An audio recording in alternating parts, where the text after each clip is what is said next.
एक वृद्ध माँ रात को 11:30 बजे रसोई में बर्तन साफ कर रही है। घर में दो बहुएं हैं जो बर्तनों की आवाज से परेशान होकर अपने पतियों को सास को उल्हाना देने को कहती हैं। वो कहती हैं, आपकी माँ को मना करो, इतनी रात को बर्तन धोने के लिए हमारी नींद खराब होती है। साथ ही सुबह 4 बजे उठकर फिर खटर पटर शुरू कर देती है।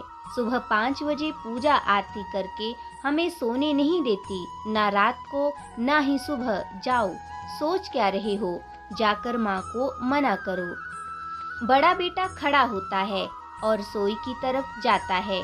रास्ते में छोटे भाई के कमरे में से भी वो ही बातें सुनाई पड़ती जो उसके कमरे हो रही थी। वो छोटे भाई के कमरे को खटखटा देता है। छोटा भाई बाहर आता है। दोनों भाई रसोई में जाते हैं और माँ को बर्तन साफ करने में मदद करने लगते हैं। माँ मना करती पर वो नहीं मानते। बर्तन साफ हो जाने के बाद दोनों भाई माँ को बड़े प्यार से उसके कमरे में ले जाते हैं तो देखते हैं पिताजी भी जागे हुए हैं। दोनों भाई माँ को बिस्तर पर बैठाकर कहते हैं, माँ सुबह जल्दी उठा देना, हमें भी पूजा करनी है और सुबह पिताजी के साथ योगा भी करेंगे। माँ बोली, ठीक है बच्चों।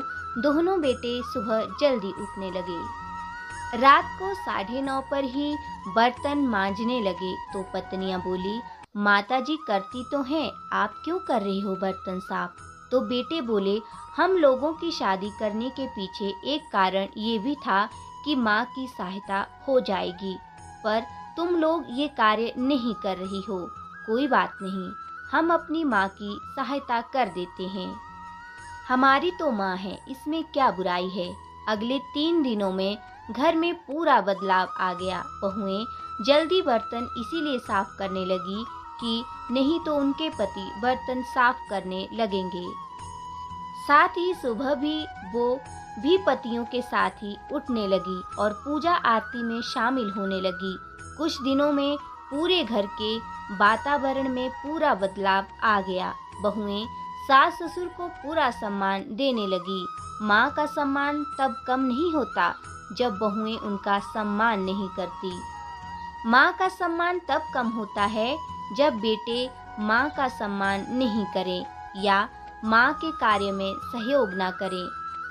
हेलो मेरे प्यारे दोस्तों, आपको हमारी कहानियाँ कैसी लगती हैं?